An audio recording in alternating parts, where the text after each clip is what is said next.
ધૂળેટી પર્વ ઉપર પંચમહાલ જિલ્લામાં ઇમરજન્સી કેસમાં વધારો થવા પામ્યો છે। પંચમહાલમાં આજે મારામારી અને અકસ્માતના કેસમાં વધારો થયો।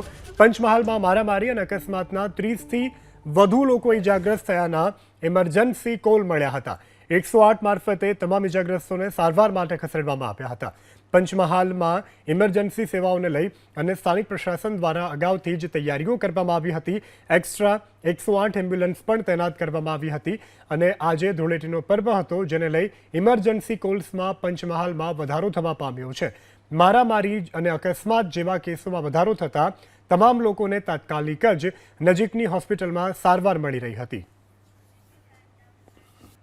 ધૂળેટી પર્વ ઉપર પંચમહાલ જિલ્લામાં ઇમરજન્સી કેસમાં વધારો થવા પામ્યો છે। પંચમહાલમાં આજે મારામારી અને અકસ્માતના કેસમાં વધારો થયો। પંચમહાલમાં મારામારી અને અકસ્માતના 30થી વધુ લોકો ઇજાગ્રસ્ત થયાના ઇમરજન્સી કોલ મળ્યા હતા। 108 મારફતે તમામ ઇજાગ્રસ્તોને સારવાર માટે ખસેડવામાં આવ્યા હતા। પંચમહાલમાં ઇમરજન્સી સેવાઓને લઈ અને સ્થાનિક પ્રશાસન દ્વારા અગાઉથી જ તૈયારીઓ કરવામાં આવી હતી। એક્સ્ટ્રા 108 એમ્બ્યુલન્સ પણ તૈનાત કરવામાં આવી હતી અને આજે ધૂળેટીનો પર્વ હતો, જેને લઈ ઇમરજન્સી કોલ્સમાં પંચમહાલમાં વધારો થવા પામ્યો છે। મારામારી અને અકસ્માત જેવા કેસોમાં વધારો થતાં તમામ લોકોને તાત્કાલિક જ નજીકની હોસ્પિટલમાં સારવાર મળી રહી હતી।